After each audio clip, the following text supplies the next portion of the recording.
Selamat pagi dan sampai jumpa. Jadi hari ini teman-teman 1,5 jam ke depan sampai jam 9:30 nanti. Jadi kita bareng-bareng ya, bareng-bareng buat belajar sama-sama tentang budaya positif.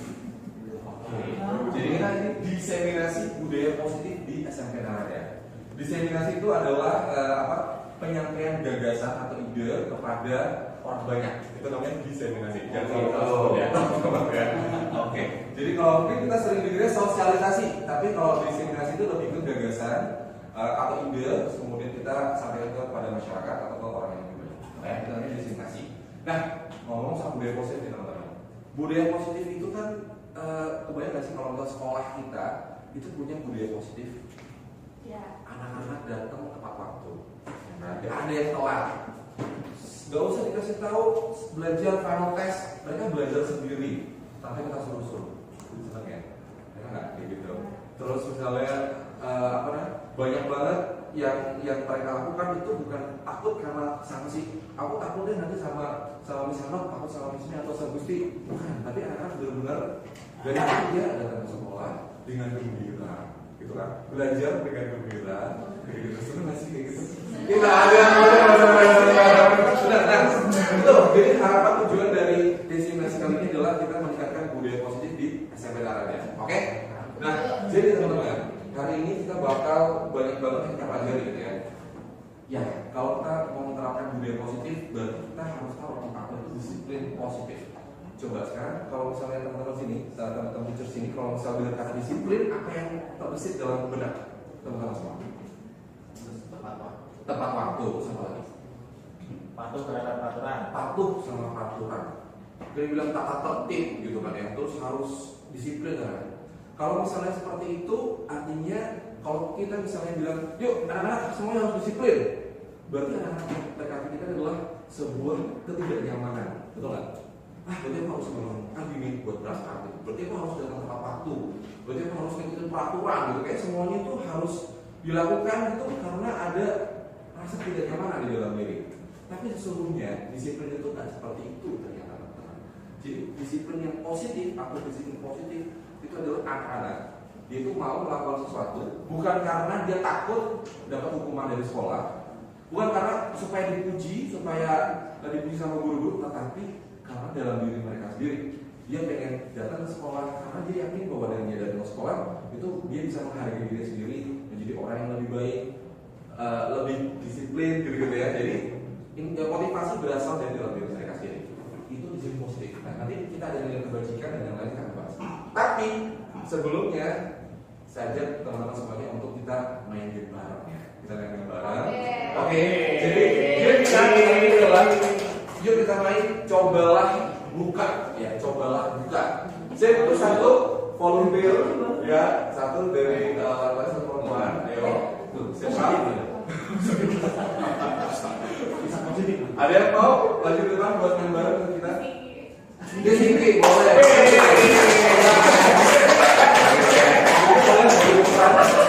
Ya, Siki menuju depan. Satu lagi. Siapa? Mister Sani. Ya, dulu.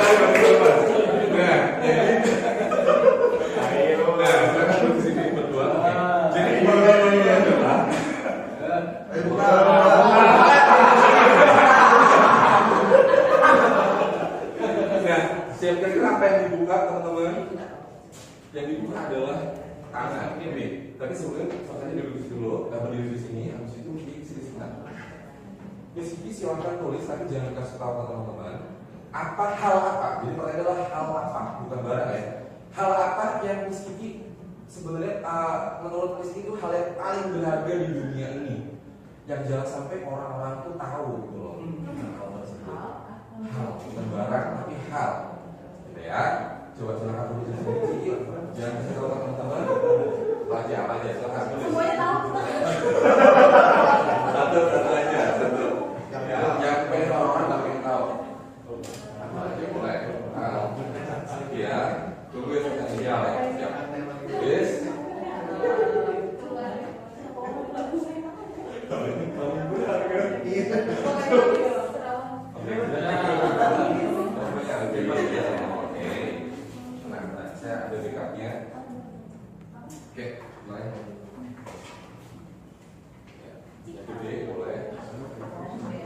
Ya, coba aja di Nanti serawan. Iya, boleh, boleh, bebas. Gak boleh kan? Satu tuh ya.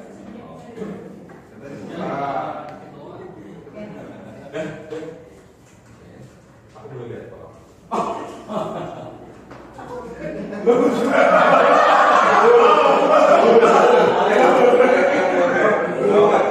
Silakan sekarang di sini berdiri di sini. Coba. Nah, sekarang ini coba buka tangannya. Digenggam. Jadi nggak boleh dibuka kan? Ceritanya. Kelihatan kamera. Sini. Nah, selesai hanya kamu tugas. Selesai. Coba sekarang sini begini. Nah, tugas selesainya adalah selesai meminta Miss Kiki untuk membuka genggaman tangannya. Dibujuk dulu coba. Bujuk kira.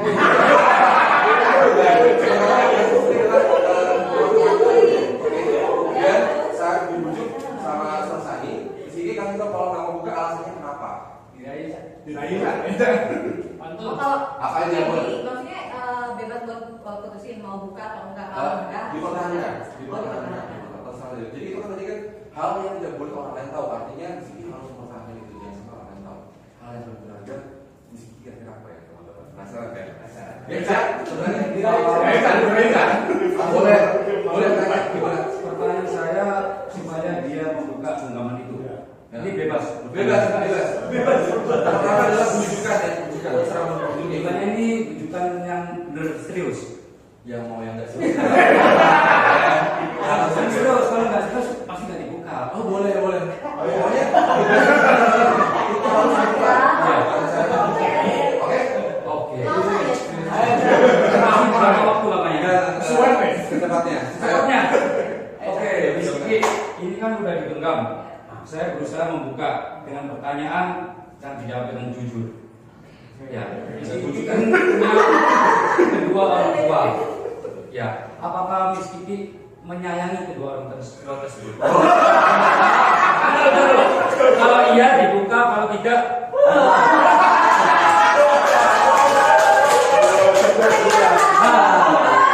bukan dong berarti dong.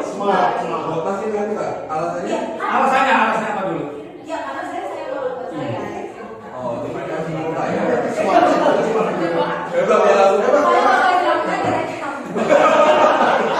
Bilang ya. Oke, berarti nanti dibuka. Oke, dibuka silakan. Waduh, gampang banget.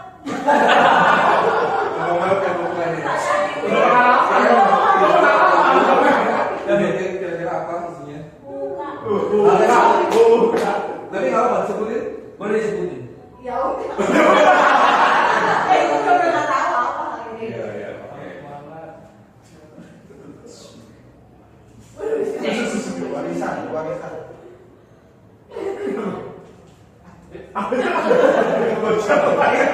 Saldo rekening. Karena buat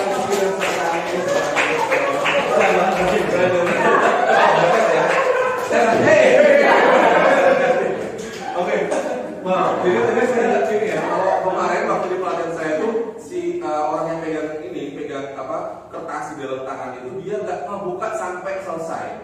Tapi selesainya sekali bujukan ya, langsung oleh tua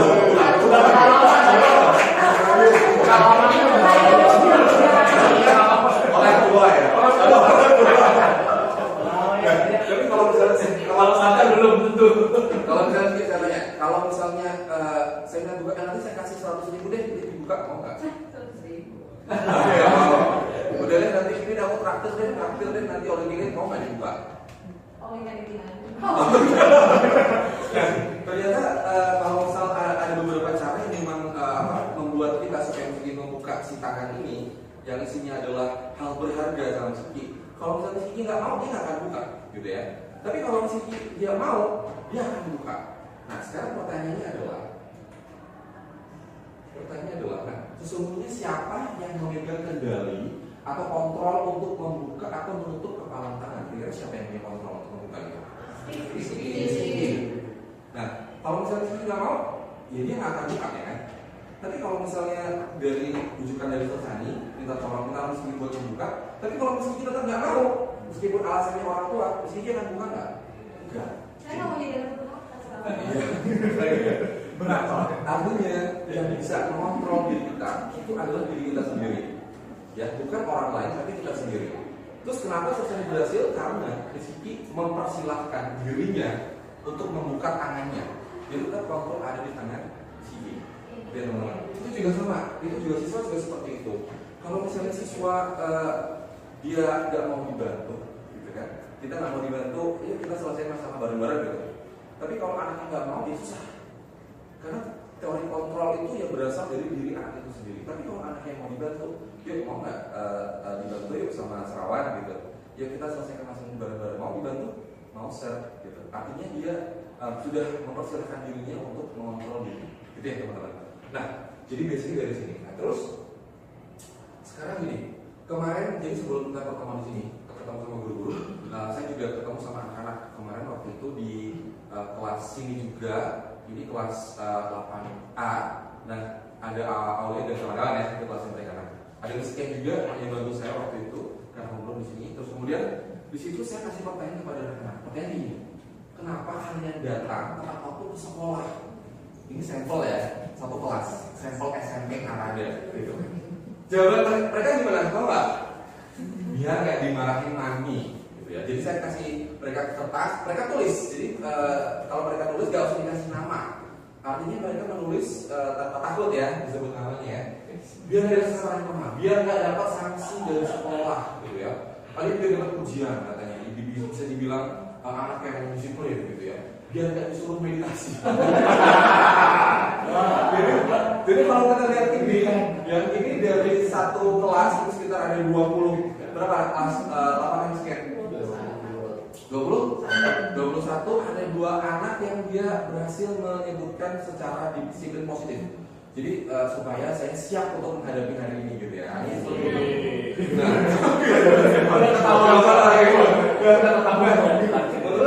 Apakah disiplin yang dilakukan anak-anak ini ya itu karena faktor dari dalam diri atau faktor di luar? Luar dong ya. Nih biar gak dimarahin mami, berarti takut dengan hukuman. Biar dapat ujian, berarti pengen dapat penghargaan. Jadi ini adalah bukan disiplin positif, gitu ya. Tapi ya bukan disiplin positif, gitu ya. Disiplin positif tadi ya, siap menghadapi hari, kemudian supaya saya menjadi anak yang berkualitas, atau supaya menjadi lebih baik lagi ke depannya. Itu adalah disiplin positif. Sekarang kalau saya balik ke teman-teman ya, kalau saya punya pertanyaan, kenapa teman-teman guru semua di sini datang ke sekolah tepat waktu? Biar nggak dipotong.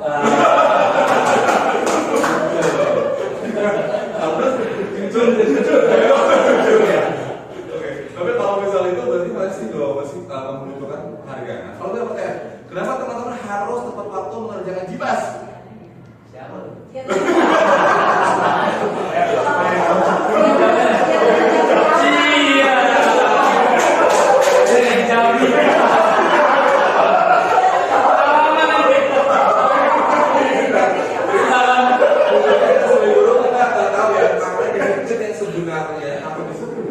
Miskin yang harus diterapkan untuk budaya sekolah, kemudian lebih baik adalah seperti apa? Oke, nah sekarang gini, nah ini, jadi disiplin itu adalah menumbuhkan disiplin yang didorong dalam diri, jadi tanpa hukuman, tanpa hadiah, gitu ya. Jadi tanpa ada motivasi eksternal, gitu. Nah ini dia, jadi budaya positif itu adalah perwujudan dari nilai-nilai kebajikan universal yang diterapkan di sekolah. Nah, sekarang kalau kamu apa sih nilai-nilai kebajikan, gitu ya? Ya, itu adalah nilai yang telah disepakati bersama. Nah, kalau di Kanada kita ada kurikulum merdeka di 3 subjek ya. Ada kurikulum Cambridge, kemudian kita ada school value, ya kan? Teman-teman hafal nggak school value kita? Integrity, compassion, apa lagi sih? Meditasi, responsibility, respect. Kurang buat respect. Setiap guru harus tahu. Nah, jadi ini semua ini adalah nilai kebajikan. Oke, ini nilai kebajikan. Jadi kalau ini apa dari website sekolah ya. Jadi ini udah pasti. Jadi school value kita betul, integrity, mindfulness atau meditasi, kemudian ada respect dari website yang terbaru ya, compassion, kemudian responsibility itu sini untuk pelajaran berhasil 3 subjek ya, latihan nasional, terus kita ada beriman bertakwa kepada Tuhan, mandiri, bernalar kritis, kreatif, bergotong royong, berkebinekaan global untuk Cambridge, atribut Cambridge ya. Di sini ada confidence, kemudian ada responsible, ada reflective, ada inovatif, sama engage. Oke? Nah, ini semua ini adalah nilai kebajikan, ya. Nilai kebajikan di SMP Narada, kayak gitu. Nah, jadi kalau misalnya kita ingin anak-anak supaya penguatan karakter apa nih yang harus mereka kuatkan ini? Jawabannya, ini harus masuk ke dalam long term memory teman-teman semua, karena sebagai guru di Narada yang menerapkan nilai-nilai kebajikan ini, gitu ya. Nah, sekarang ini dia teman-teman. Jadi kalau misalnya apa sih hubungannya gitu ya antara disiplin positif sama budaya positif? Kita berharap tadi yang di awal saya bilang. Jadi kita pengen sekolah Narada, masih Narada khususnya itu tadi, jadi datang ke sekolah dengan senang tanpa mikir takut dihukum segala macam gitu, dengan gembira. Dan harapannya anak semua datang sekolah belajar secara sadar terhadap dirinya. Kemudian dia merasa bahwa sekolah SMP Narada ini adalah sekolah yang nyaman, aman, ya, nyaman dan aman untuk belajar. Jadi menjadi orang yang mereka inginkan dan menghargai diri sendiri dengan nilai-nilai yang mereka percaya. Jadi dari social value, ya, dari disiplin positif itu bisa menciptakan sebuah budaya positif. Oke, nah sekarang kita masuk nih dari motivasi, hukuman, penghargaan dan juga restitusi. Nah, restitusi ya teman-teman ya. Oke, ada 3 motivasi. Ada 3 motivasi. Oke, jadi motivasi itu ada yang ekstrinsik yang berasal dari luar, ada yang intrinsik. Ya, jadi 3 motivasi manusia itu kalau misalnya yang pertama itu untuk menghindari ketidaknyamanan hubungan. Jadi dia termotivasi karena dia takut dihukum, takut dapat sanksi, gitu ya. Karena nggak nyaman, gitu ya. Terus ya udah nggak enak deh, aku nggak enak deh, aku ikut tes soalnya nggak enak, gitu kan. Jadi ketidaknyamanan itu maksudnya yang pertama. Terus kedua adalah itu mendapatkan imbalan atau penghargaan, gitu. Pengen dapat reward, pengen dapat poin plus, sekolah kayak pengen dapat apa-apa. Nah ini, jadi motivasinya adalah ekstrinsik. Ada motivasi intrinsik itu yang berasal dari dalam diri. Jadi untuk menjadi orang yang mereka inginkan, mereka itu maksudnya anak-anak sendiri, gitu. Nah, jadi dia pengen jadi apa, gitu. Dan menghargai diri sendiri dengan nilai-nilai yang mereka percaya. Ini yang mereka percaya, mereka harus tahu juga. Jadi teman-teman tadi kan ada school value, ada atribut Cambridge, kemudian ada peraturan Pancasila ya. Itu anak-anak SMP Narada harus benar-benar masuk. Oh jadi saya nanti sebagai siswa SMP Narada harus dalam diri mereka memiliki nilai-nilai kebajikan tersebut, gitu ya. Jadi bagaimana kita mempercayakan kepada anak kita tugas guru ya untuk membuat mereka tahu nilai-nilai apa yang mereka percaya. Oke, nah ada hukuman, ada konsekuensi, ada namanya restitusi. Oke, ada kalimat atau kata yang belum tahu di sini. Hukuman tahu ya, konsekuensi tahu. Restitusi pernah dengar nggak? Belum ya, restitusi juga belum pernah ya. Nah, restitusi terus sekarang gini. Jadi kita akan lihat perbedaan dari ketiganya dengan melihat ciri-ciri untuk masing-masing. Hukuman itu sesuatu yang menyakitkan harus terjadi, ya, dihukum, gitu kan? Jadi kayak harus terjadi, ya. Oke. Kalau konsekuensi sesuatu harus terjadi, gitu. Belum tentu itu menyakitkan, jadi nggak menyakitkan. Kalau hukuman menyakitkan. Restitusi merupakan pilihan. Oke, itu sisi pertama. Kedua, hukuman tidak nyaman. Hukuman itu tidak nyaman dan dampaknya itu jangka waktu yang panjang.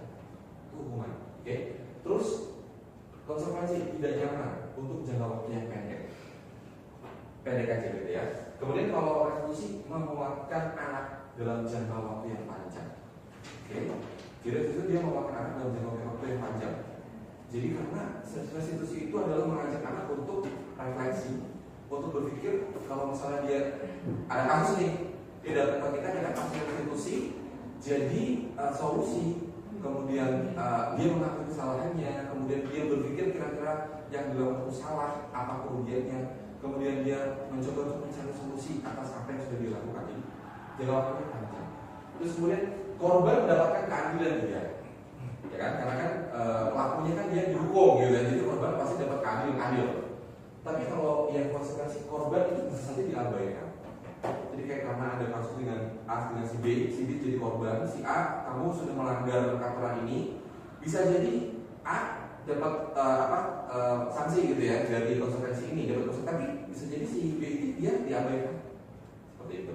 Kemudian korban mendapatkan gantinya adalah jadi adil gitu, win-win solution.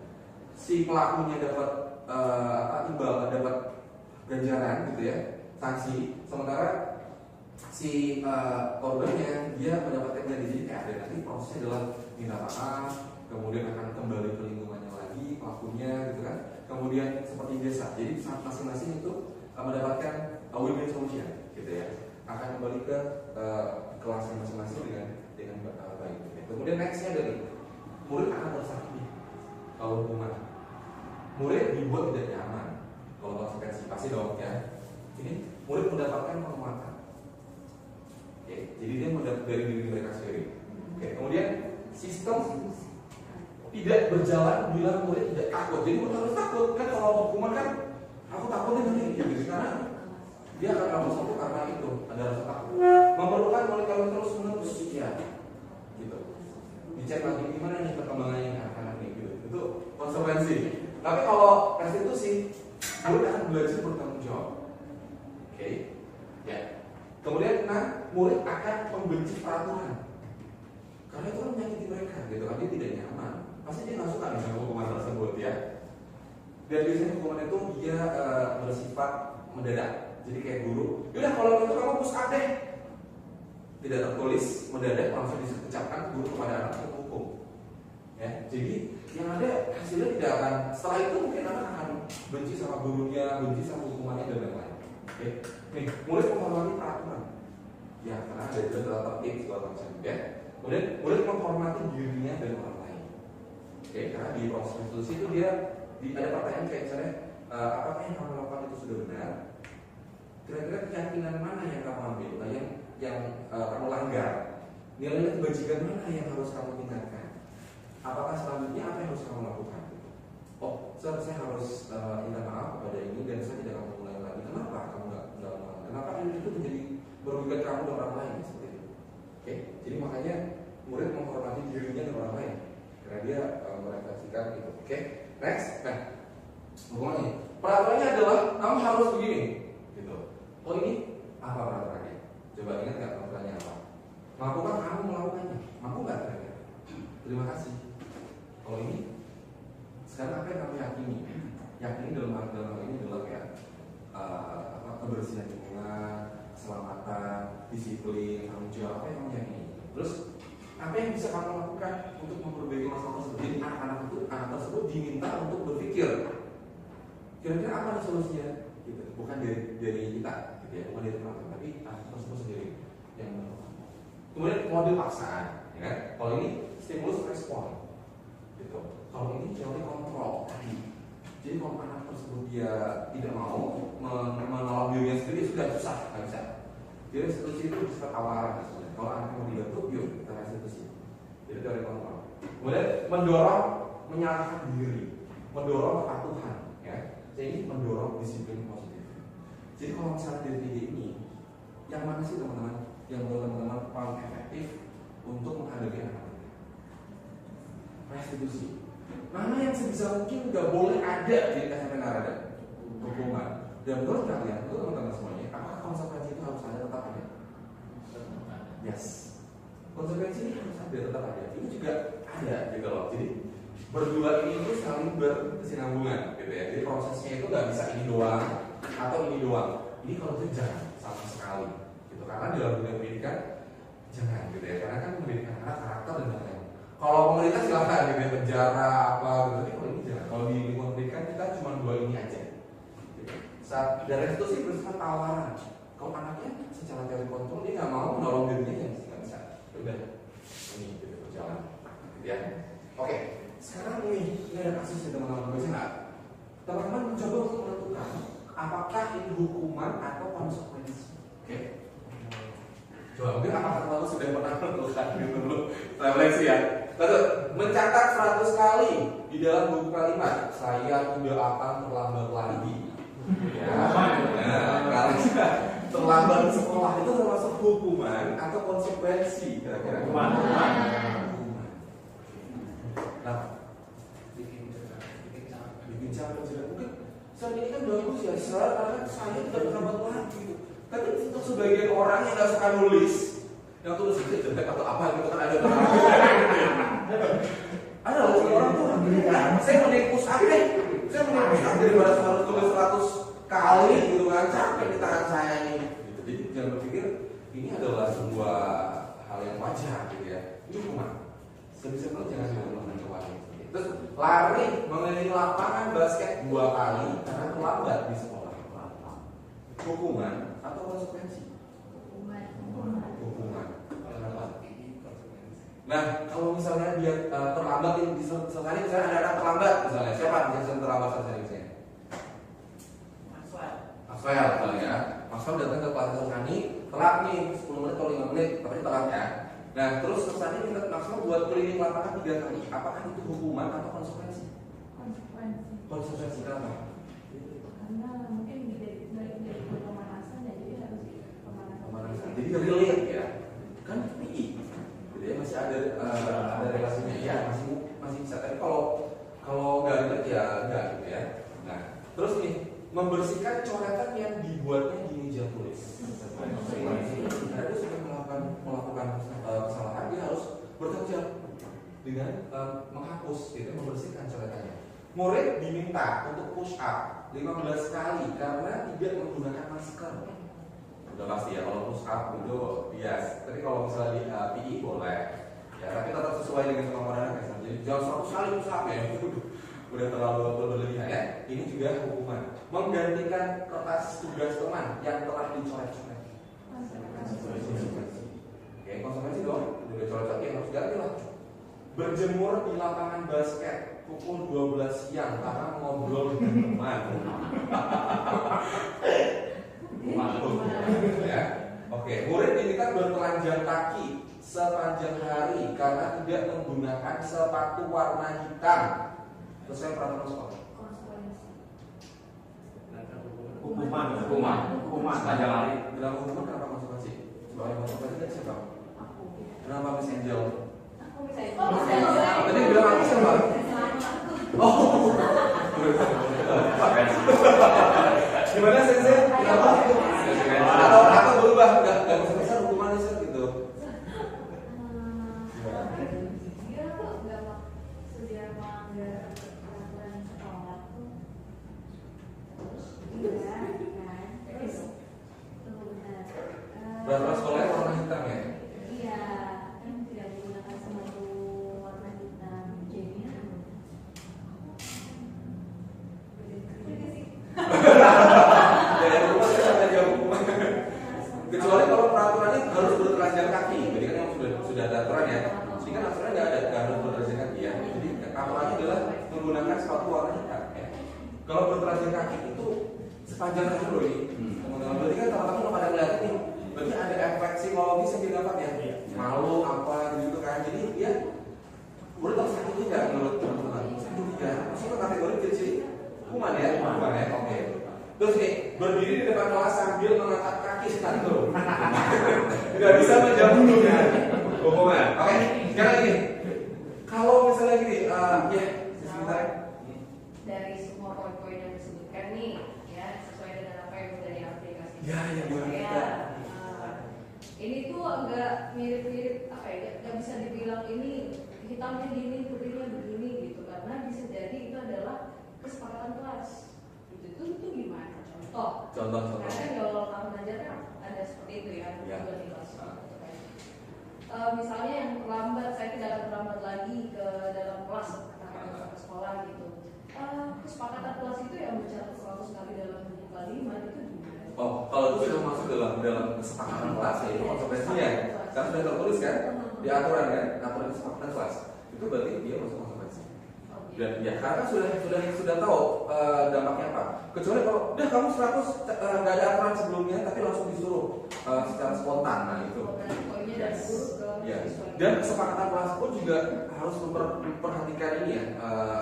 Ya, namanya kesepakatan kelas berarti anak-anak harus sepakat dengan guru. Mau nggak kalau 100 kali isol, ini kayaknya terlalu banyak deh gitu-gitu. Yang ini aja deh 30 kali aja nggak apa-apa. Ya berarti kan sepakat kan? Itu juga harus memperhatikan kemampuan. Oke, gitu ya. Sekarang gini, ini guru-guru saya sini ada di sini, guru saya ada Miss Ririn, siapa lagi ya? Miss Angel. Nah, kalau misalnya nggak bawa baju lab, terus dia harus berdiri di belakang, pokoknya dia nggak ikut dan dia berdiri sepanjang praktikal itu termasuk hukuman atau konsekuensi. Konsekuensi. Kenapa Mas Angel? Jadi betul. Selain itu apa? Sebenarnya tujuannya apa loh? Keselamatan. Karena kan itu kan dibuat keselamatan. Dia nggak ikut praktikal bukan karena dia nakal gitu enggak, tapi karena untuk melindungi dia juga. Kalau misalnya praktiknya berbahaya, muncrat segala macam ya kan, kalau dia nggak pakai pelindung gitu, ya kan? Jadi itu sama dengan konsekuensi. Oke, sekarang teman-teman sudah tahu ya. Sekarang kalau kita mau melakukan restitusi lebih jauh, kalau tadi kan berhubungan sama konsekuensi, teman-teman sudah mengerti. Nah, sekarang restitusi, apa sih sebenarnya gitu ya? Jadi restitusi itu adalah proses penciptaan kondisi bagi murid untuk memperbaiki kesalahan mereka, ya, sehingga mereka bisa kembali kepada kelompok mereka.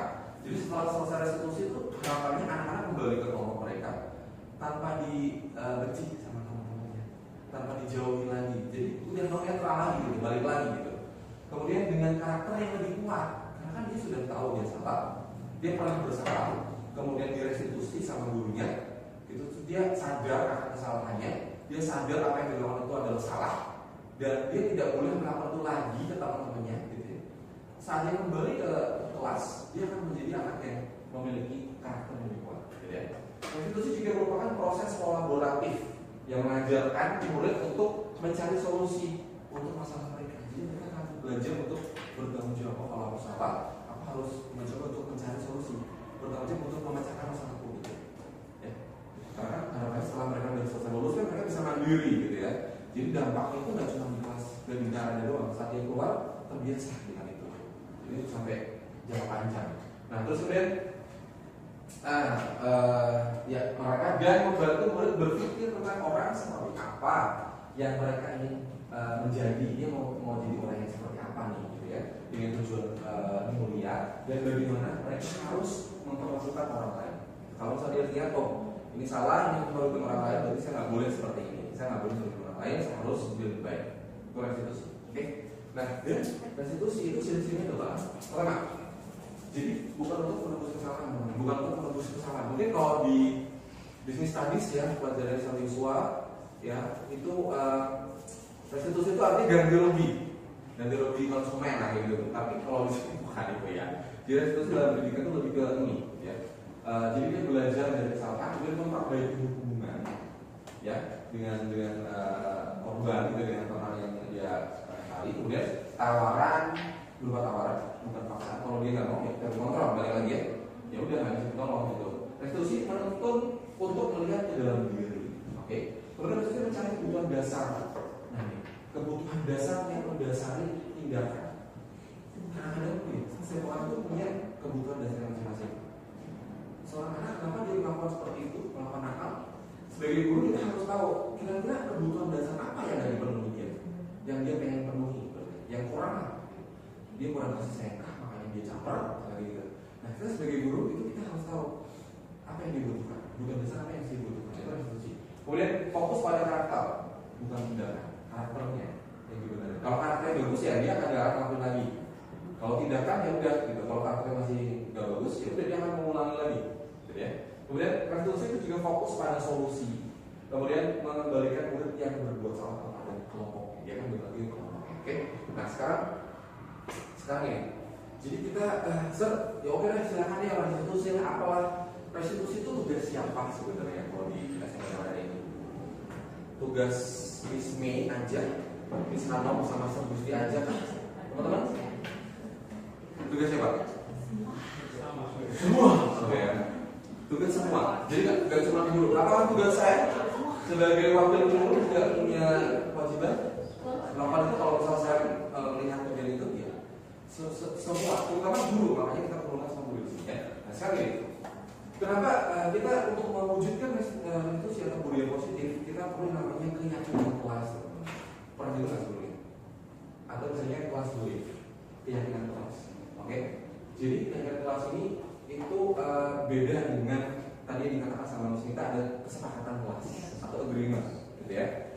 Atau mungkin peraturan kelas deh, istilahnya bisa beda-beda gitu. Ya itu beda. Gitu. Bedanya apa? Nah, sekarang ini, mengapa tidak peraturan saja sih, Sir? Kenapa nggak peraturan kelas saja kan selesai gitu ya? Kenapa harus ada keyakinan kelas? Ini akan menjadi pertanyaan ini. Kalau misalnya ada pertanyaan seperti ini, teman-teman jawabannya apa?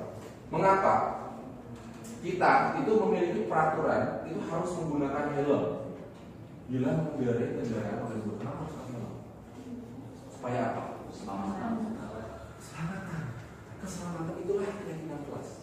Kalau jawabannya aku pakai helm karena ada ilmu, ada operasi, Tahu ditilang. kalau ditilang lagi karena pakai helm ya orang dekat kok pakai helm, gitu kan? Ada gitu ya. Ngapain pakai helm? Berarti kalau misalnya masih itu berarti itu jadi keselamatan, itu yang pertama. Keselamatan itulah keyakinan. Kalau di kelas berarti keyakinan kelas. Mengapa kita memiliki peraturan 3M? Menggunakan masker, mencuci tangan, dan menjaga jarak supaya kenapa harus mematuhi peraturan ini? Ya itu konsekuensi. Jadi kan keselamatan saya, kesehatan, ya kan? Kesehatan, keselamatan juga bisa. Keselamatan, kesehatan kita juga punya. Oke. Mengapa kita memiliki peraturan harus datang tepat waktu? Nah, jadi kita bahas. Jadi, oke ya.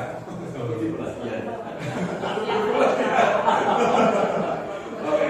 Nah, terus, untuk mendukung motivasi intrinsi kembali ke keyakinan yang telah menggerakkan seseorang dibandingkan mengikuti serangkaian peraturan.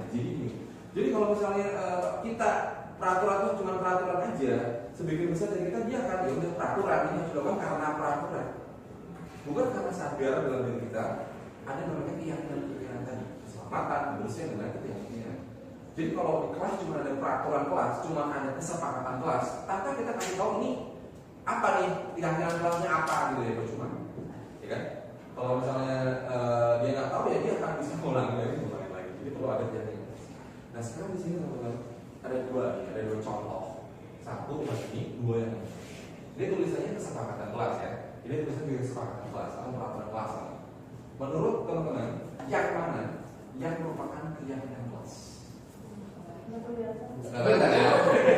Saya bacakan ya. Oke, di sini datang tepat waktu, mengucapkan salam. Dan mungkin di sekolah teman-teman pernah ya seperti ini ya. Menjaga kebersihan sekolah, terus berdoa sebelum dan sudah kegiatan, aktif dalam pembelajaran, tertib. Oke, dan sebelah sini kami guru dan murid yang saling menyayangi. Oke, kami murid yang bersemangat belajar. Oke, kami murid yang peduli dengan teman-teman. Berarti di antara kedua ini yang pertama atau kedua? Kedua. Ini adalah keyakinan kelas. Nah harus tertulis dan harus ditempel di setiap kelas. Karena anak-anak supaya dia tahu. Jadi saat kita melakukan restitusi, keyakinan mana yang sudah kamu lakukan? Kan ini sudah dari awal kita sudah ada. Dan keyakinan kelas itu bisa direvisi. Jadi saat ada kejadian yang tidak ada keinginan, kita ajak teman-teman, anak-anak buat, yuk kita teman-teman masih ada nih kejadian yang belum ada, kita masih kita lagi itu bisa. Jadi itu oke. Nah ini jadi kalau misalnya dalam sebuah ini peraturan kelas itu akan diubah ke keyakinan kelas, akan menciptakan lingkungan yang positif dan terbentuknya budaya positif. Kalau budaya itu berarti udah kebiasaan ya, jadi udah nggak dibilang. Nah ini peraturan kelas misalnya selalu memberikan ke tempatnya dari kantor, ya dilarang mengganggu orang lain, jadi menghormati orang lain. Gitu. Terus ini hadir di sekolah 15 menit sebelum belajar mulai, menghormati orang lain, ya, menghormati waktu juga, guru yang berkomitmen. Dilarang melakukan kekerasan untuk keselamatan, ya, untuk menghormati orang lain.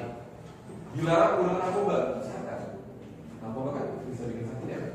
Kemudian bergantian dan menunggu giliran, jadi menghormati orang lain, bersabar. Kemudian ini gunakan masker, kesehatan, keselamatan. Oke. Terus jangan berlari di kelas atau koridor. Keselamatan juga, keamanan juga. Ini adalah keyakinan kelas. Ini keyakinan kelas. Harapannya nanti kita tidak hanya ada peraturan yang teknik kelas, karena itu akan membantu kita sebagai guru supaya anak bisa menerapkan disiplin. Oke? Nah sekarang ya, tadi aku bilang kita nih sebagai manusia cuma anak-anak, kita tuh membutuhkan ini adalah kebutuhan dasar manusia yang harus kita penuhi. Kalau enggak bisa bahaya ya nggak? Kalau enggak sih, maka nggak bertahan juga. Oke, nah kalau bertahan hidup apa aja? Ada kesehatan.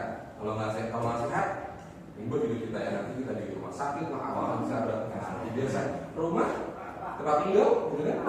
Kita mau tidur di mana? Makanan, kalau nggak ada makanan bisa laparan, bisa meninggal kan? Laparan dan lain-lain. Nah, gitu loh. Ini bertahan hidup. Kalau bertahan hidup ini, terus penguasaan. Kalau penguasaan itu kita dianggap biasa. Sebenarnya kita ini masing-masing itu punya kebutuhan ini dasar loh, bukan kebutuhan sekunder. Kita sebagai manusia yang normal gitu ya, dan kita punya keinginan untuk dianggap berhasil pasti bisa membuat perbedaan. Gitu. Pasti ada yang membuat perbedaan, bisa membuat pencapaian, ya kompeten, gitu ya. Kemudian diakui dan dihormati itu pasti. Gitu. Nah, kan ada satu orang yang aku maunya di itu diinjek nggak ada. Pasti pengennya dihormati itu pasti gitu. Pengennya dihina nggak ada. Terus ini, kemudian ada kesenangan. Kesenangan apa aja? Kebutuhan untuk mencari kesenangan. Tapi yang penting ya, mencari kesenangan. Main game atau apa, konser, gitu ya, tertawa, nonton film, nonton TV, kesenangan. Kasih sayang dan merasa diterima. Ya, merasa diterima. Kebutuhan akan hubungan koneksi sosial. Kemudian kebutuhan untuk memberi dan menerima kasih sayang. Itu kita butuh ya, kita butuh disayang kan. Butuh disayang. Terus kebutuhan untuk merasa menjadi bagian dari satu kelompok itu pasti. Aku pengen bagian dari satu kelompok gitu kan. Nah, pengen kalau misalnya sendiri, oke? Kebutuhan tetap terhubung dengan orang lain. Orang itu bisa teman, pacar, orang tua, keluarga, istri, suami, ya. Kemudian kebutuhan dan kemandirian. Oke, ini yang kebebasan. Kebutuhan dan kemandirian. Kita bebas melakukan apapun sesuai dengan yang kita mau. Otonomi, ya, mandiri, memiliki pilihan, ya, dan mampu mengendalikan arah hidup. Jadi kita itu sebenarnya ini adalah kebutuhan dasar ya. Ada yang belum masuk ke sini? Kebutuhan dasar kita yang belum masuk ke minum, ini bertahan hidup. Bertahan hidup, kebutuhan apa?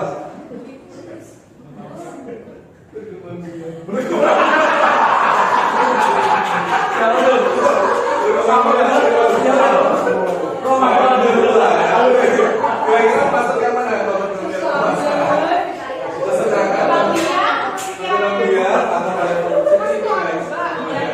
Bertahan hidup karena tanpa jadi gini, bertahan hidup atau berkembang biak adalah sebuah naluri gitu ya, mas. Sebagai spesies, sebagai manusia itu punya naluri untuk melestarikan Indonesia. Jadi masuk dalam kategori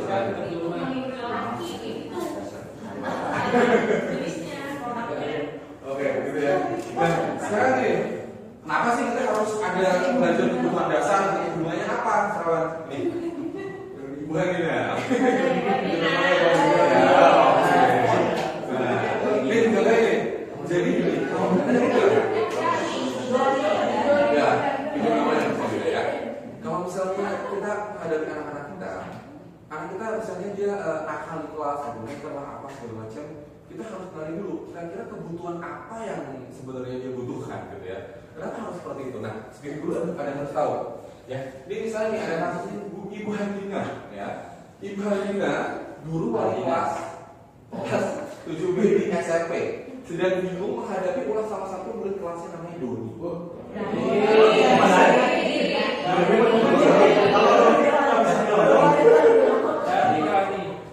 Oh, Dani aja. Jadi siapa Dani? Oh, ya untuk Doni. Kita nggak tahu. Ini yang fiktif. Ini Yang yang fiktif. fiktif. Ini yang fiktif. Ini yang fiktif. Ya. Oke. Kenapa? Doni karena beberapa anak di kelas 7B telah datang padanya dan mengeluhkan kalau Doni itu seringkali meminta bekal makan siang ya. Malah dengan paksa. Laporan ya. Nah, jika Anda sebagai guru gitu ya, khususnya Handina menghadapi situasi seperti Ibu Handina ya, kira-kira apa yang akan Anda lakukan sebagai gurunya? Kemudian menurut Anda kira-kira apa alasan Doni melakukan itu? Oke, saat ada teman-teman guru melihat itu, kemudian Doni yang malak gitu ya. Nah, tanya dulu, Doni kenapa kamu melakukan itu kan gitu kan? Kalau jawabannya adalah saya lakukan Bu dan mama saya tidak membawakan bekal makan siang.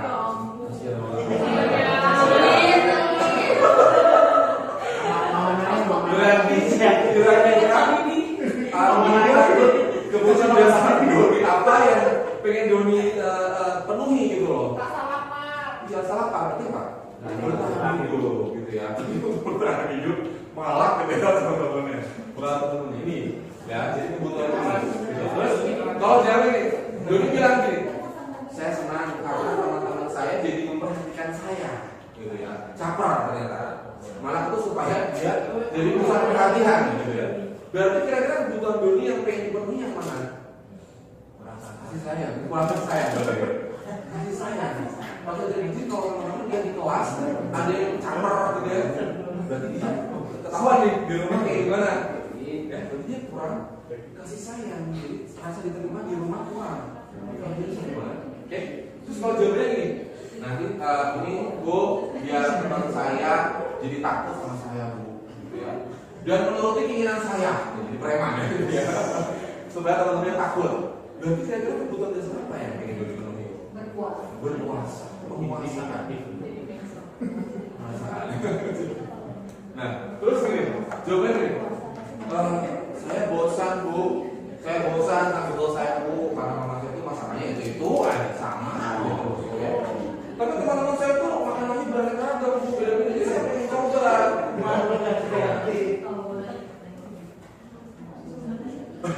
Oke, berarti kebutuhan apa yang dulu pengen penuhi? Kebebasan. Karena kan dia itu aja bosan ya kan? Dia butuh kebebasan. Terus nih, iseng aja Bu, iseng gitu ya. Karena saya senang nih kalau lihat wajah teman-teman pada kesel tuh saya senang gitu kayak puasa.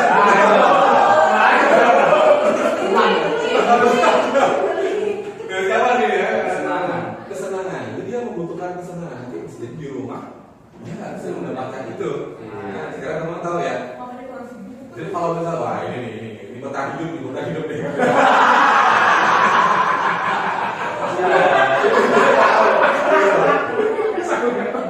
Nah, ini.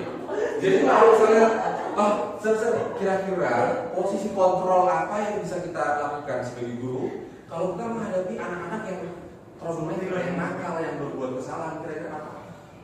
Apakah teman-teman selama ini melakukan posisi kontrol yang benar atau posisi kontrol yang salah, gitu ya? Jadi ada 5 sebenarnya posisi kontrol ya teman-teman. Oke. Coba kira-kira pernah nggak ini jujur aja ya.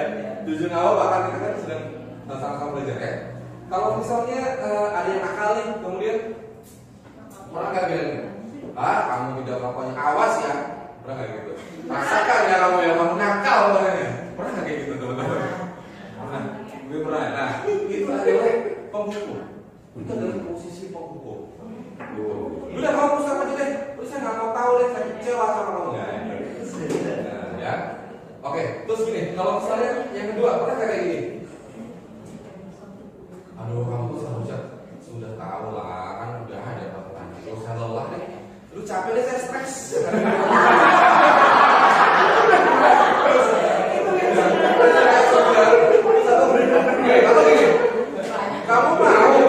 Kamu mau kawan dimarahin sama kepala sekolah? Kamu mau?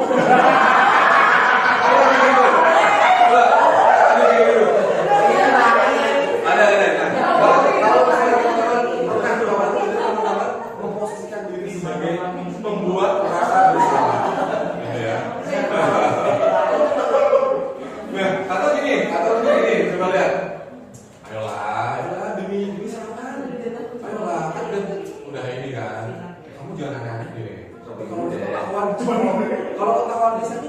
ini udah ada aja kan.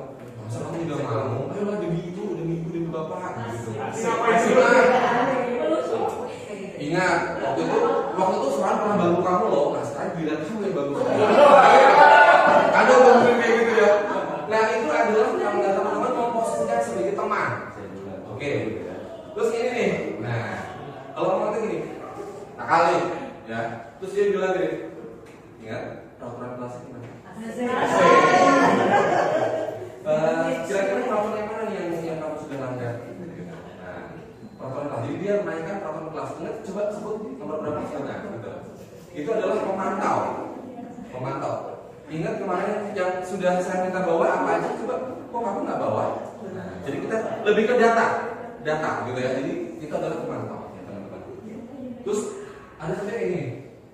Nah, manajer, posisi manajer kayak gini. Jadi nakal nih. Oke, terus kemudian tanpa emosi, stabil aja, emosinya stabil aja, nggak usah marah-marah gitu ya. Apa yang sudah kamu sepakati, gitu. Ini ceritanya dari kelas, kamu sudah sepakati. Apa yang saya yakini, kemudian apa yang bisa kamu kerjakan untuk memperbaiki masalah tersebut. Asik. Ya. Bisa apa untuk kita bareng-bareng kita sama-sama ini. Kira-kira apa? Itu adalah manajer. Nah, sekarang saya mau tanya ke teman-teman. Sudah pernah ini coba jujur pernah? Ini pernah nggak? Ini pernah nggak? Ada yang pernah nggak? Ini pernah tahu nggak? Ini kira-kira yang terbaik dari kelima posisi ini mana? Tergantung baik dari tergantung anaknya. Tergantung anaknya. Tapi kadang-kadang kalau di laporan beda ya.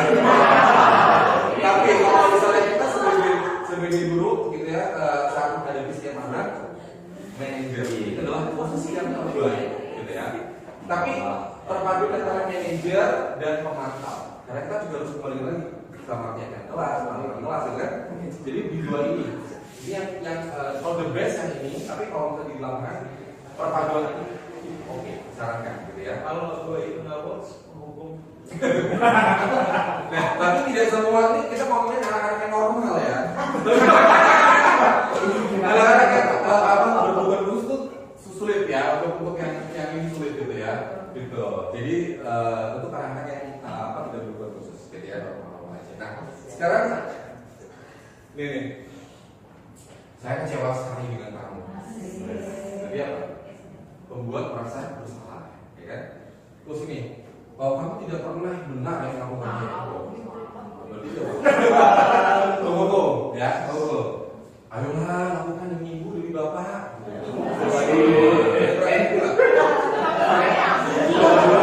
Kamu bisa.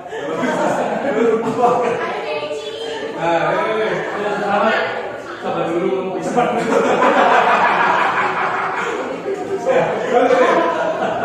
Apakah kamu mendapatkan sesuatu? Apa kalau kita ada poin plus ya? Atau kamu dapat skala ini? Itu memantau. Jadi dia berdasarkan data. Terus bagaimana kamu bisa menyelesaikan masalah ini? Gitu. Jadi dia menanyakan bagaimana, gitu. Jadi tidak menyalahkan, tidak ya, jadi dia berpikir bagaimana kamu bisa menyelesaikan masalah ini. Berarti akhirnya anak tersebut diminta untuk berpikir mencari solusinya sendiri, gitu ya. Manajer. Kemudian kamu selalu yang paling terakhir. Kamu terakhir kalau juga lama.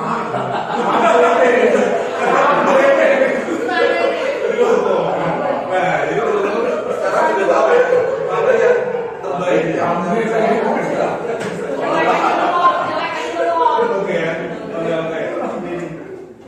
Terus gimana cara menerapkannya, gimana realnya gitu tuh tadi teori nggak gitu ya, ada segitiga restitusi teman-teman.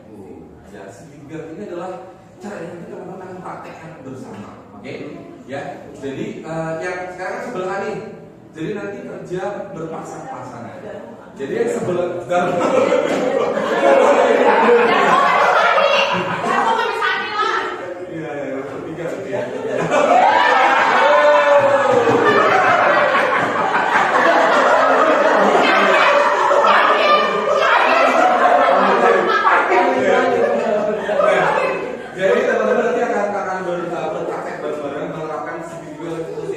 perhatikan ya. Apa yang akan kita lakukan untuk hari ini? Oke. Jadi namanya segitiga. Jadi ada 3 tahap dan itu boleh berurutan, nggak harus berurutan. Jadi boleh sampling. Ya. Jadi 3 tahap itu tersebut apa?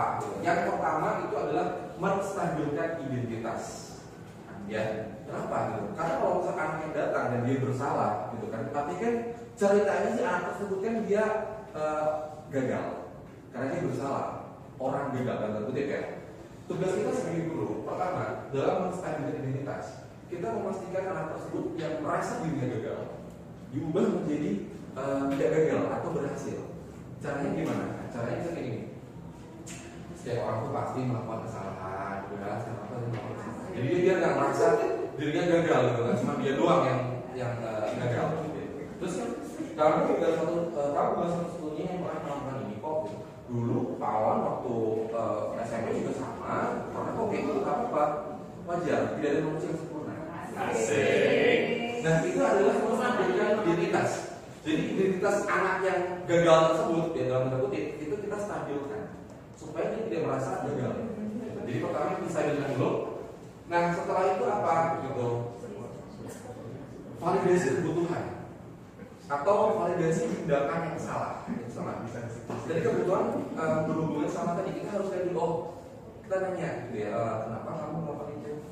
Kira-kira nih kamu tentu punya alasan mengapa melakukan itu, ya kan? Kemudian adakah cara yang lebih efektif untuk mendapatkan apa yang kamu butuhkan? Jadi kita pancing, kita kasih beberapa pertanyaan yang membuat dia berpikir, oke, kamu tadi habis nyontek kali, apakah yang kamu lakukan itu salah? Gitu ya, pastikan dia yang salah, kenapa salah? Gitu. Terus kemudian kira-kira tindakan apa yang akan kamu lakukan kalau kamu melakukan itu? Gitu. Minta maaf sama Miss Ririn, misalkan kamu di kelas Miss Ririn, itu tindakan, jadi validasi tindakan, validasi kebutuhan, seperti itu. Biasanya anak nanya video soalnya saya ini di rumah saya nggak bisa belajar karena saya harus merawat anak saya yang sakit, misalnya gitu ya. Nah itu akan ketahuan solusi, jadi validasi kebutuhan atau tindakan yang salah. Kemudian menanyakan keyakinan. Ini pentingnya kelas untuk ada namanya keyakinan kelas selain peraturan kelas. Jadi kita tanya nilai-nilai apa yang telah kita sepakati. Kamu melanggar keyakinan yang mana? Gitu. Keselamatan. Jadi besok tadi kamu harus pakai masker kan untuk keselamatan. Ya, gitu. Kamu ingin menjadi orang yang seperti apa? Gitu. Itu jadi pastikan anak-anak mengerti kalau dia itu oke. Kan dia udah melanggar, dia sadar kalau dia salah, gitu, dia tahu apa yang harus dilakukan, gitu kan. Jadi harus diarahkan apa keyakinan yang sudah kamu langgar seperti itu. Oke. Nah, jadi kalau ini diterapkan, maka kalau peraturan kan setelah mereka lulus dari SMP Darada selesai, ya peraturan itu tidak berlaku lagi. Tapi kalau kita melakukan restitusi, ya, maka sampai nanti dia lulus SMP, bahkan nanti kuliah, dia akan terus ingat gitu. Setiap kali ada permasalahan, dia tahu bagaimana cara menyelesaikan. Ya. Nah sekarang ini dia stabilitas, jadi kayak berbuat salah itu hal yang manusiawi. Nggak ada manusia yang sempurna. Bapak juga pernah berbuat salah kok, tenang aja. Gitu ya. Terus kita pasti kok bisa menyelesaikan masalah itu bersama-sama gitu. Saya tidak tertarik ya untuk cari tahu siapa yang benar, siapa yang salah. Tapi saya lebih tertarik nih untuk menyelesaikan masalah. Jadi dia lebih ke solusi gitu ya. Gitu. Terus kemudian kalau kamu menyalahkan dirimu sendiri terus, apakah kamu bersikap baik pada dirimu sendiri? Ya, itu kan kadang-kadang ada anak yang seperti itu ya. Ini masalah itu. Kemudian validasi untuk tindakan yang salah, misalnya nih, kamu bisa aja yang melakukan hal yang lebih buruk, tapi kamu tidak melakukannya. Bagus sih, kamu bisa aja mungkin menyakiti diri sendiri atau apa gitu ya. Tapi kamu tidak melakukan itu bagus loh, gitu karena. Gitu. Terus kamu pasti punya alasan mengapa melakukannya. Lebih ke tindakan-tindakan yang dilakukan. Kemudian apa yang penting bagi kamu? Kemudian kamu boleh tetap berusaha menjaga sikap itu, tapi tambahkan sikap yang lain yang baru. Kemudian maukah kamu belajar cara lain untuk mendapatkan yang kamu butuhkan? Tanpa harus memulai. Apakah kamu bisa melakukan itu dengan lebih baik besok lagi? Karena restitusi itu kan membuat anak berpikir kira-kira solusinya apa. Sebagai guru jangan jaya aja ya. Kalau misalnya dia misalnya ada seorang anak, dia punya salah sama salah satu gurunya karena disuruh kerjain schoolwork tapi nggak mau, cuma ketawa-ketawa doang gitu ya, berarti gitu. Nah, berarti kalau misalnya dia kira-kira kan ada nih tahap validasi tindakan gitu ya. Kira-kira kamu lakukan salah masalahnya. Kira-kira apa yang bisa kamu lakukan untuk menyelesaikan masalah ini? Saya nanti akan meminta maaf lewat email, Pak, gitu. Kan ini kok kenapa nggak langsung gitu? Nah, jangan iya aja.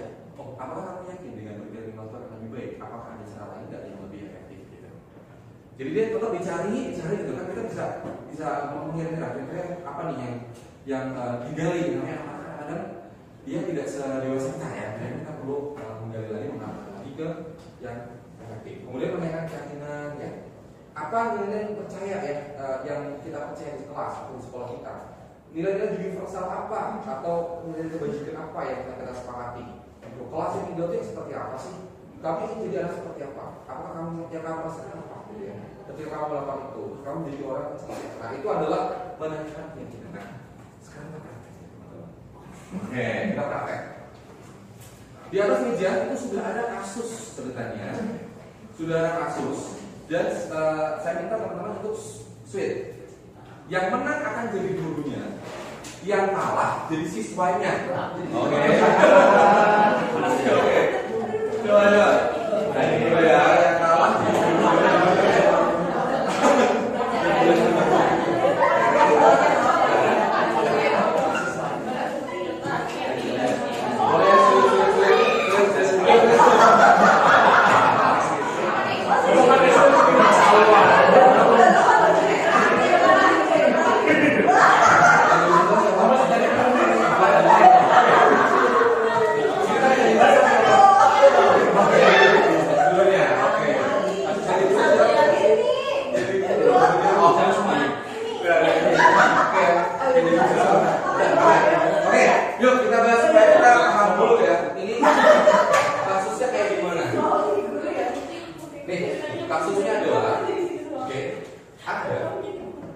Adalah seorang wali kelas 8 SMP Anda pada saat jadi istirahat makan siang Anda melihat salah satu murid Anda bernama Amira, ya ini sudah Amira sedang menangis sendirian. Jadi ada Amira, dia menangis sendirian gitu ya di dalam kelas gitu. Anda menghampiri Amira, dia mengajak berbicara. Sebagai guru, dan guru siapa udah tahu kan? Menghampiri Amira, dan ternyata Amira menangis karena Ali sempat mengejek Amira karena nilai ulangannya lebih rendah dibandingkan nilai yang didapat Ali gitu. Jadi di sini yang jadi pelaku siapa? Ali jadi siswanya. Siapa yang jadi Ali nanti kan? Dari Ali. Nah, ada sebagai guru merasa bahwa ada keyakinan kelas yang tidak diikuti oleh Ali, dan akhirnya sebelum sekolah Anda mengajak Ali untuk berbicara. Nah, ceritanya sudah ketemu di ruangan yang disepakati di bawah gimana? Oke. Terus pertanyaan adalah kira-kira yang sudah dilanggar sama Ali itu keyakinan kelas yang mana? 34. Oke ya, perlu melakukannya. Setiap anggota 234. Kaji Ali kan dia magic nilainya jelek ya, akhirnya nilainya jelek. Gimana Miss? 3 dan 4. Oke, setiap anggota perlu saling menghargai ya. Meskipun jelek ya udah, kenapa gitu, jangan diajak ya. Ya. Terus setiap anggota kelas perlu merasa aman. Karena kalau dulu diajak dia nggak merasa aman lagi gitu ya, jadi nggak nyaman gitu ya di dalam kelas. Oke, berarti melanggar pilih kelas yang 3 dan 4. Oke. Dua kan Amira juga senang. Oh, Amira sih. Ini Ali yang sudah dilanggar sama Ali. Dan kita ngomong sama Ali. Dia kan membuat setiap anggota kelas. Kan dia membuat anggota kelas lain jadi nggak senang dong. Dianya merasa senang, tapi kan fokusnya ke itu Ali dong. Oh, jadi si Amira.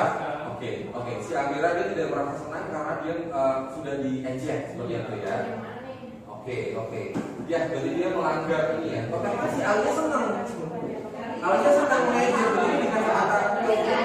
Iya lah, dia gitu. Jadi, setiap anggota kelas. Oke, jadi kita kelas yang melanggar ini karena dari sudut pandang Amira. Jadi kayak kelas sebagai guru berarti Kami ketika kelas nomor 2, setiap anggota kelas perlu merasa senang. Apakah menurut kamu Amira senang atau siapa yang kamu lakukan? Gitu ya?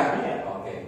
Ini perlu belajar? Enggak ya, kalau Ali enggak ya. Kalau ini Amiranya ya. Oke. Sekarang 2, 3 dan 4, betul, Rudi.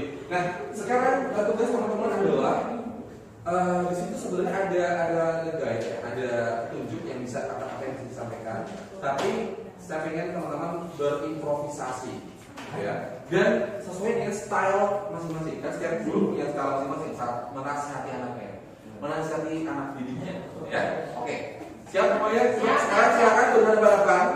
Berhadapan-hadapan. Oke. Belum.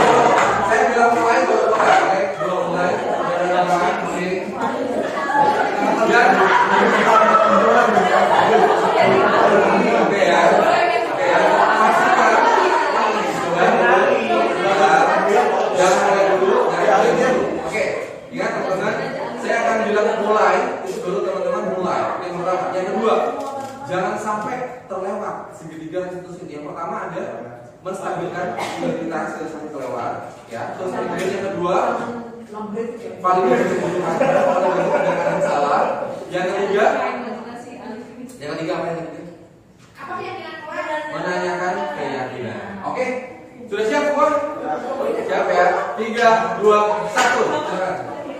Silakan.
Nah, sekarang yang adalah gantian. Berarti tadi yang jadi guru, sekarang jadi siswa. Itu yang jadi siswa jadi guru. Siap ya? Ini bukan balas dendam ya. Oke, siap? Silakan mulai dari sekarang.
dan permasalahan sudah selesai gitu ya. Oke, tapi sekarang saya persilakan untuk Miss Hanok dan juga Mr. Gusti untuk ke depan.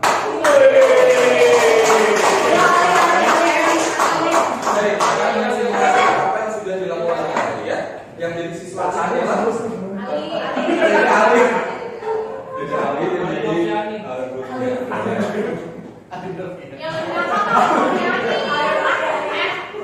Oke. Ya, silakan diceritanya tok ya. Apa tadi nomor satu? Validasi.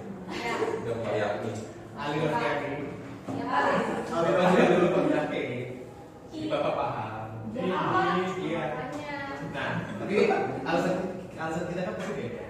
Kalau Bapak kan dulu kenapa gitu. Nah, kalau Amira ini kenapa? Apa alasannya kamu mengejek Amira? Karena Amira ngajakin saya duluan kan. Ah. Minggu lalu bilang saya 93 dan Amira 95. Amira ngajakin saya. Ya, kamu 93. Kok ada saya bilang 5? Terus Amira ngajakin saya malah katanya Ali bilang gitu. Besar saya dong gitu. Terus saya tanya sama dia deh. Sekarang nilainya dengan saya jadi saya jadi besar. Jadi merasa.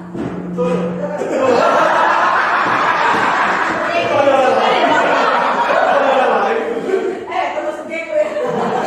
Oh, situ namanya saya kafe Ali. Menjiwai. coba kamu merasa pengen ngebales itu karena apa? Karena apa yang ingin kamu raih dengan ngebales ke Amira? Tapi saya mau tunjukin Amira juga bisa. Itu penguasaan. Masa. Oke. Jadi penguasa lah. Kamu Scorpio ya?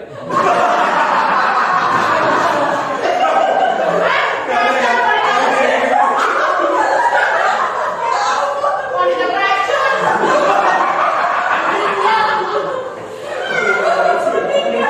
Kalau Bapak ini kan zodiak kamu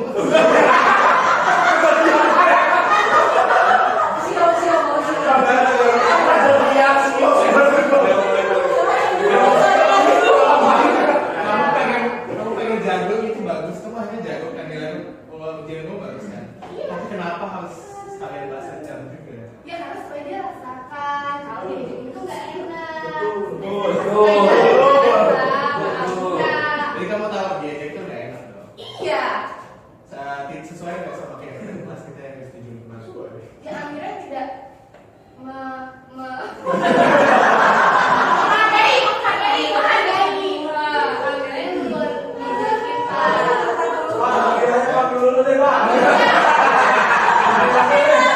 Kalau nggak diketemuin ke garis-garis nih. Ya, nanti nanti Bapak juga panggil sebenarnya ya. Iya. Nah, tapi sekarang Ali menangkap keyakinan kelas ya. Iya Pak. Maksudnya ngomongin Apa yang harusnya Ali lakukan ya? Biar keyakinan kelas ini terjalankan kembali. yang ada jadi lagi. Amira juga. Amira juga ngejek. Iya. Tapi kamunya ke Amira kamu harus apa? Ya Amira minta maaf juga ke saya. Iya, abis bisa.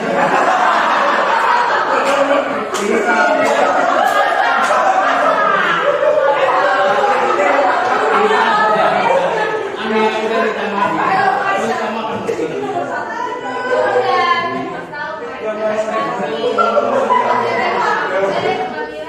Tapi kalau Amira minta maaf ya Pak, kalau enggak saya minta maaf juga. Udah gitu aja Pak. Ya. Udah gitu aja Pak.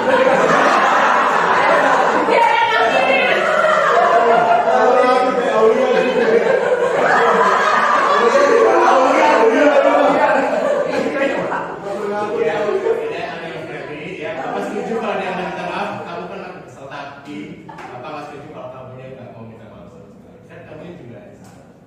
Mau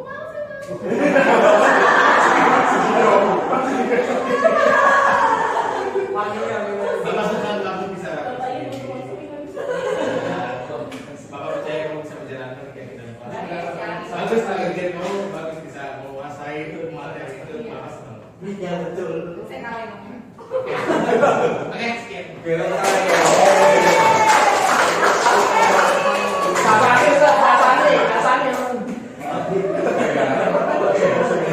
Kadang-kadang mau di lapangan itu nggak bisa. Oke. Tadi apakah juga teman-teman apakah tadi misalnya udah itu sudah melakukan diskusi? Ya, jadi ada mengenai keyakinan kelas apa yang sudah kamu langgar. Mungkin nanti ditambahin apa keyakinan apa yang dilanggar, misalnya tidak menghargai dan lain-lain juga ditanyakan juga. Terus kemudian kalau dari segi kebutuhan atau tidak lain saja juga pada akhirnya si Amira dia minta maaf kan, dia mau minta maaf kepada si Ali mau minta maaf kepada si stabilitas ini di awal-awal tadi sempat bilang apa ya dia? Stabilitas. Oh, Bapak juga pernah. Itu juga mau stabilitas. Tapi gini, sebelum kita masuk ke sini saat proses stabilitas, kadang ada anak yang ngeyel gitu kan ya di lapangan. Nah, kalau misalnya dia masih ngeyel, artinya dia belum stabil, gitu ya, belum stabil identitasnya. Jadi, kamu mau dibantu nggak sama saya? Yuk kamu mau dibantu nggak sama Bapak? Kalau misalnya kamu mau dibantu, yuk kita bantu bareng, gitu ya. Kalau udah tenang, kalau udah stabil, baru kita bisa masuk ke sini. Tapi untuk ketiga dia sudah masuk ya, tepuk tangan buat. Oke, pas banget ya ngomong kita tepat waktu. Dan semoga materi kita kali ini bermanfaat ya teman-teman. Dan ini yang saya sampaikan adalah kulit-kulitnya aja. Kenapa? Karena ada lagi nih ya, karena nanti ini sudah fix ya misalnya. Jadi nanti di awal tahun ajaran kita di semester 1 kita sudah akan lebih banyak praktek lagi, tapi bukan dengan saya, tapi dengan ada lagi pembicaraan yang jauh lebih hebat. Ya, nanti kita akan ada teacher workshop nanti sekitar di tanggal 9 Juli ya teman-teman. Dan itu nggak cuma guru SMP doang, tapi guru SMA juga. Jadi kita harapannya budaya positif itu tidak hanya di SMP Naraga tapi juga di SMA Naraga dan semuanya. Seperti itu ya. Thank you teman-teman semuanya.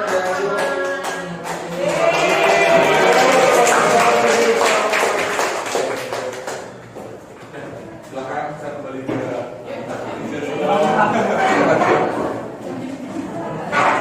Aaron punya di dunia ini. Banyak nggak? Dari apa? Oke, sekarang Aaron silakan tangan kamu di sini, yuk. Ya, sekarang tangan kamu di sini, kamu genggam sekuat-kuatnya. Oke, genggam sekuat-kuatnya. Tugas Aulia adalah kamu harus kamu membujuk si Aaron untuk membuka. Cara bujuknya gimana? Nah, cara bujuknya gimana? Misalnya gini. Jadi kita pakai 3 level ya, Aulia ya. Level yang pertama yang dulu. Level yang kedua itu yang sedang. Level ketiga yang udah dimaki-maki udah gimana caranya? Nggak apa-apa ini kan permainan. Pertama yang lembut dulu adalah coba kamu gimana?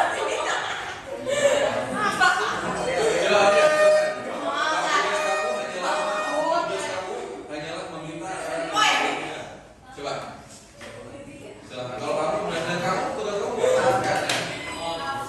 Pakai kata-kata. Gimana?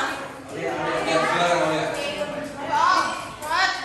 Kalau kamu berhasil bikin Aaron membuka tangan, berarti kamu berhasil. Silakan. Silakan kamu ya.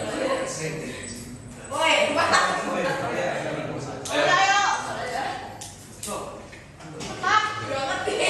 Suruh Aaron buka. Lu suruh gua buka tangan gua. Mau buka. Ya udah. Lu coba dong. Jangan menyerah. Masuk aja gitu. Gak boleh sampai menyerah ya. Belum bisa.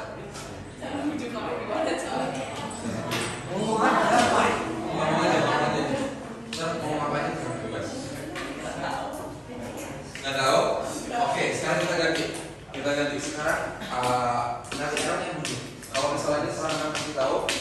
Oke, Aaron tugasnya adalah membujuk si Aulia untuk membuka tangannya. Mulai dari sekarang. Gua bayar dulu. Bapak. Satu teh. Oh udah, 100.000. Oh. 100.000 katanya dikasih 100.000 nggak mau. Kita nggak mau. Cerita lu nggak mau. Itu berapa? 2 juta. Gimana? 3 juta. Dia patut. Kalau lu tangan lu aja kamu duit tuh. Itu kurang. Kurang kan lu mungkin. Aaron, bumi jeta. Nikah sama Kita. Woi, aku buka. Nikah sama Jeka loh.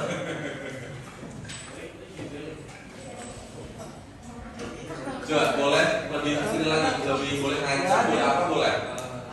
Mau maki-maki mau macam boleh. Lu cuma buka tangan lu aja lu mau joget. Kita buka. Katanya maki-maki kan? Oke. Gua beliin lu apa yang lu mau lah kalau lu buka tangan lu aja. Mobil, rumah. Bukan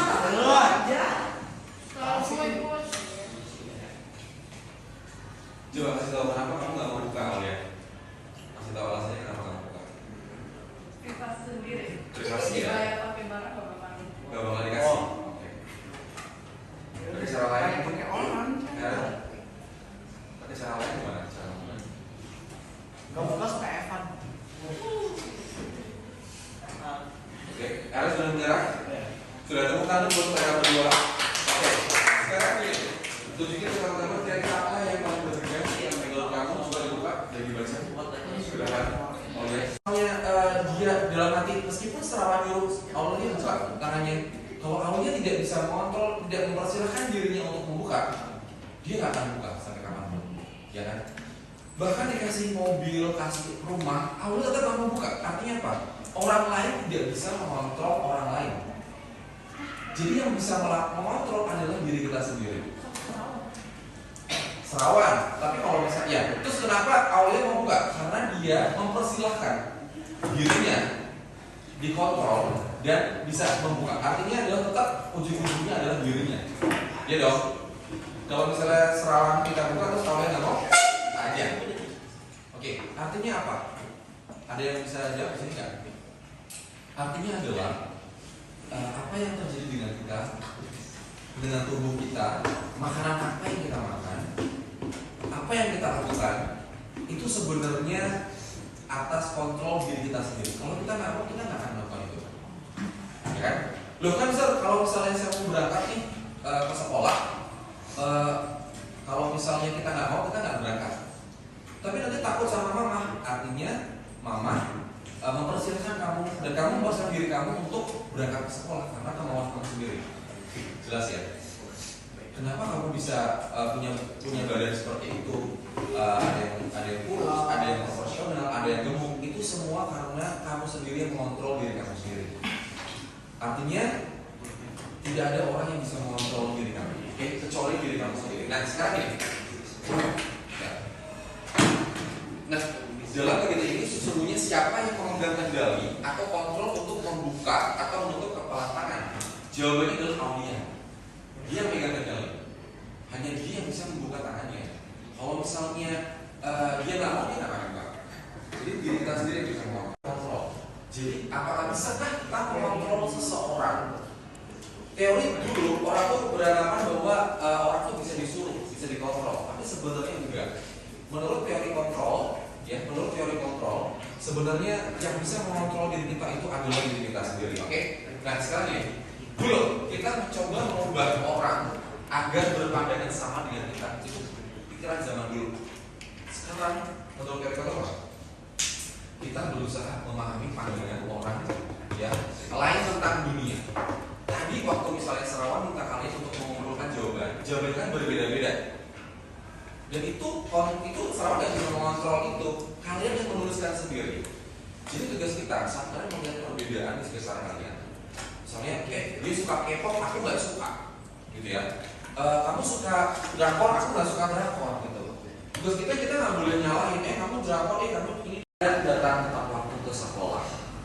Coba ada yang bisa jawab pertanyaan ini? Karena mau Menghormati dulu. Bisa? Supaya pribadinya seperti apa? Supaya pribadi menjadi apa? Jadi lebih baik, bagus soalnya. Apalagi tentang sekolah.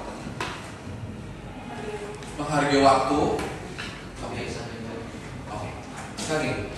Serawan kasih pertanyaan lagi yang bukan pertanyaan yang sudah kalian jawab. Kenapa kalian harus bangun pagi? Sekolah. Kenapa harus bangun pagi? Jadi kalian jawabannya kalau di sini positif adalah kalian lebih ke bagaimana meningkatkan kualitas diri dan supaya apa? Lebih bertanggung jawab, betul. Lebih produktif, betul. Lagi bagus, luar biasa. Ada lagi? Kenapa harus bangun pagi? Jawabannya salah apa? Supaya? Yes.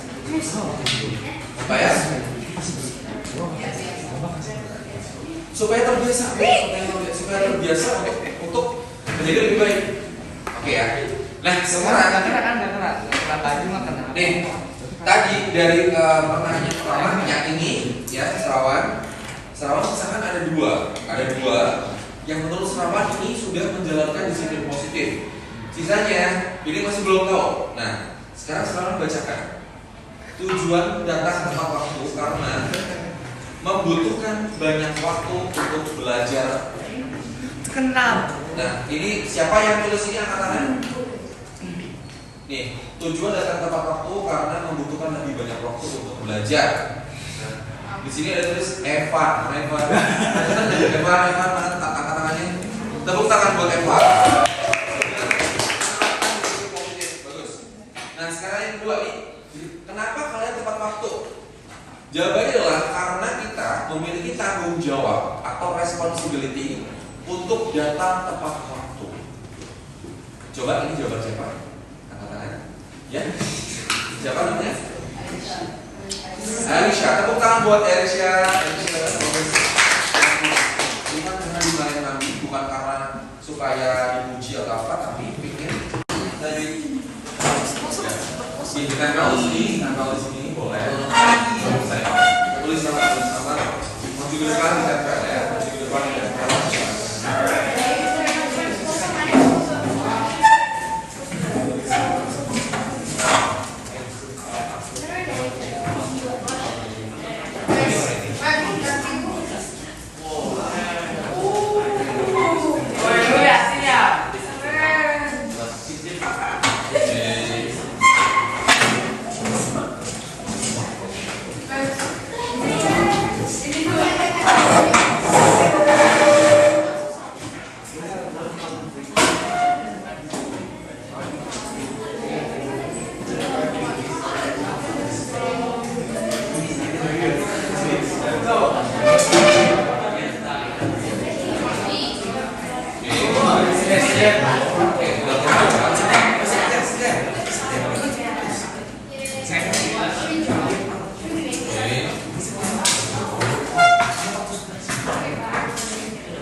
Coba lihat ya, kira-kira apakah kalian sudah mengerti dari konsep tentang disiplin positif itu seperti apa? Dan kalau misalnya sudah, nanti kita lihat sama-sama apakah itu termasuk disiplin positif atau tidak.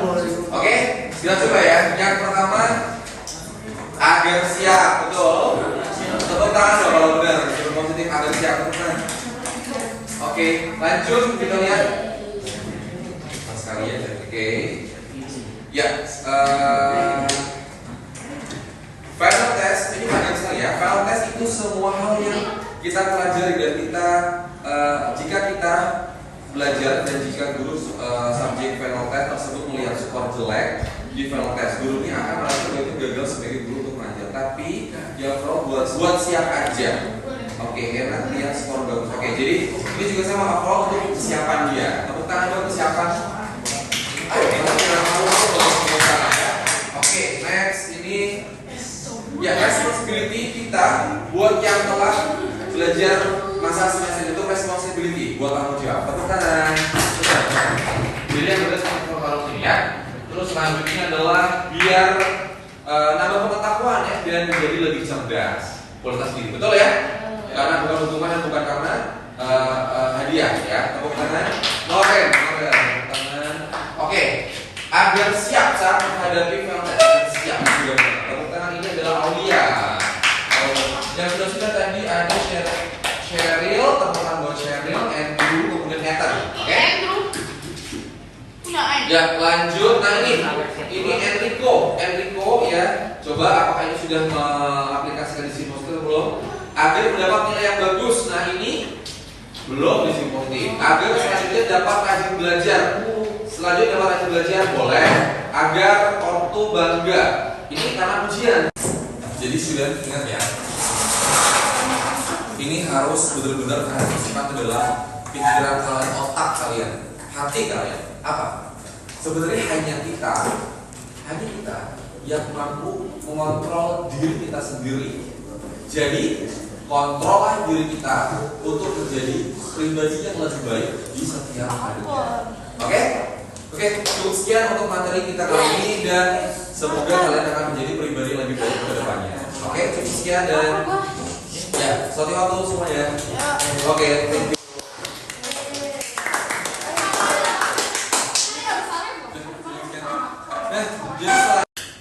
Oke, selamat pagi anak-anak semuanya. Selamat pagi. Selamat pagi. Oke. Dan hari ini adalah momen di mana Serawan akan memberikan materi kepada kalian mengenai disiplin positif. Oke, di sini ada dua kata ya. Ada disiplin, ada positif. Sekarang kalau misalnya ada pertanyaan seperti ini, apa itu disiplin? Kira-kira. Dan nakal, oke.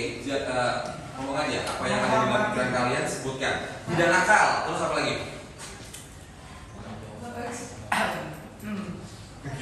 Yes, sopan, tidak nakal, sopan. Oke, very good. Apalagi?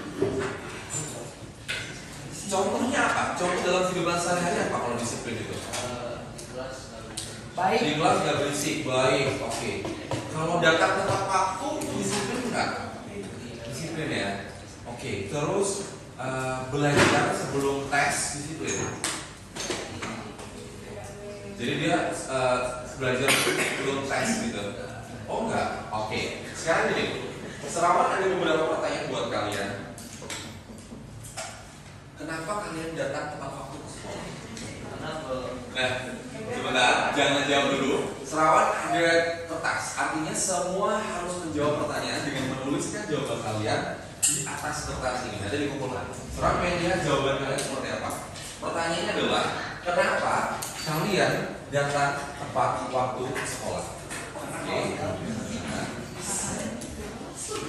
Kira-kira kenapa? Tulis ya. Jujur, harus jujur, harus jujur. Tulisnya. Gak usah tulis sama, gak usah tulis sama apa-apa.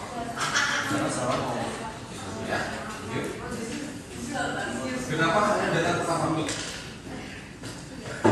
Kumpulkan kertasnya ke depan, silakan. Oke, boleh. Berdiri, maju ke depan.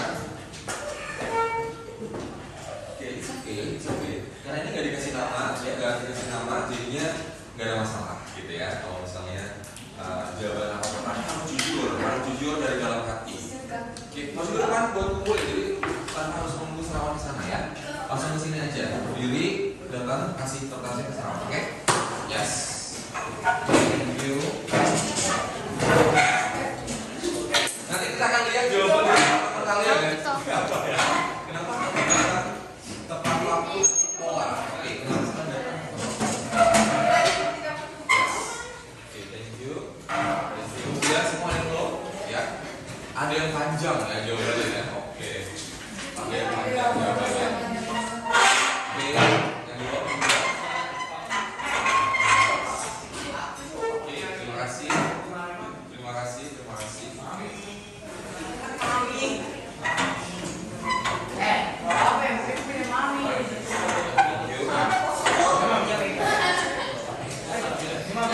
Ya, ada yang belum? Dua lagi ya. Oke. Yes. Ya, banyak sekali ya. Oke. Nanti kerjaan yang lain disimpan di dalam meja dulu ya. Oke. Sekarang kita coba baca satu-satu. Serawan akan pocong ya. Akan pocong, akan acak. Jadi Serawan nggak tahu ini punya siapa gitu ya. Nah, sekarang saya baca satu-satu. Pertanyaan, kenapa kalian datang tepat waktu ke sekolah? Pertama, supaya tidak dapat late card dan hukuman meditasi ekstra. Oke. Biar naik kelas. Oke. Agar tidak. Karena jika kita tidak tepat waktu, itu akan menjadi kebiasaan. Gitu ya. Jika telat juga akan ada konsekuensinya. Gitu. Kenapa tepat waktu? Peraturan sekolah. Oke ya. Singkat, padat. Tuntutan sekolah. Waduh, ya, aturan sekolah. Ini beda-beda semua nih. Ya, depannya beda, belakangnya sama-sama. Maknanya sama gitu ya. Oke, lanjut. Kenapa datang tepat waktu? Karena dibangunin mama. Jadi kalau udah bangun ya ke sekolah aja. Oke, baik. Kenapa tepat waktu? Karena respect. Ya, dia bisa kasih lihat bahwa ada potensi. Oh, oke, berarti bisa menunjukkan potensi. Ya. Nah, kenapa aku? Karena serbus Sheryl, kalau Sheryl, kalau telat lagi, bentar saya kasih kamu kerjain esai gitu. Oke. Kenapa tepat waktu biar nggak telat? Oke, thank you, biar nggak telat ya. Nah, di sini ini pertanyaan yang pertama. Yang pertanyaan kedua masih ada pertanyaan. Kita lihat ya. Kenapa kalian belajar sebelum final test? Kenapa harus belajar dulu sebelum final test? Silakan kalian tulis. Ini kebetulan pas final test yang praktikal ya. Habis ini kalian belajar apa? Sama siapa? Tidur? Oh libur? Enggak nih habis interaksi. Ya? Oh, oke. Ya. Oke, silakan tulis. Kenapa kalian belajar sebelum final test? Kira-kira apa jawaban kalian? Kalian sama-sama. Akan coba bacakan pertanyaan. Oh ya. Yuk. Sekarang kocok biar kita nggak tahu ini punya siapa, oke? Karena ini adalah pertanyaan tanpa sertifikasi nama. Oke, pertanyaan dari kenapa kalian belajar sebelum final test? Aku mah nggak belajar ini. Oke, sekarang bacakan siapa dia. Kemudian biar bisa naik kelas. Biar bisa naik kelas ya. Biar nggak dimarahin papi. Oke. Agar siap. Ini bagus nih, agar siap. Kenapa harus belajar dulu? Karena kalau nggak belajar jadi nggak naik kelas. Naik kelas dikeluarin dari rumah. Wah. Oke ya. Takut nilainya jelek dan tidak naik kelas. Gitu. Ya, Ai tidak belajar. Mainan aja sih. Ai belajar kalau mau. Oke.